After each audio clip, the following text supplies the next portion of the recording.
In the beginning, God created the heavens and the earth. These are the first words of the Bible, and they set the stage for everything that follows.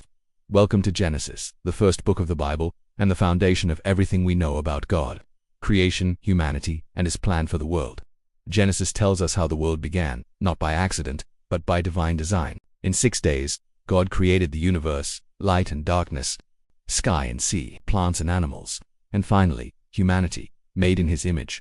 God placed the first humans, Adam and Eve, in a beautiful garden called Eden. There they lived in peace with God, until they disobeyed Him by eating from the one tree He had forbidden. That one choice, that act of rebellion, broke the perfect relationship between God and humanity.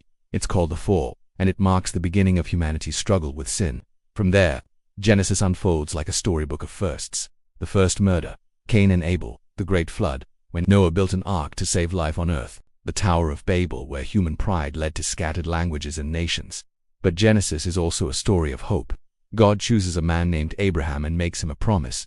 Through your family, all nations of the earth will be blessed. That promise continues through Abraham's son Isaac, his grandson Jacob, and his great-grandson Joseph, whose story brings us all the way to Egypt, where Genesis ends. What began in a garden ends in a foreign land. But the promise of God, His covenant, is still alive. Genesis is more than ancient history. It sets the beginning of a relationship between God and humanity, and the beginning of a rescue plan that will unfold throughout the rest of the Bible. If you enjoyed this journey through the book of Genesis, be sure to subscribe and follow us as we explore every book of the Bible, one story at a time.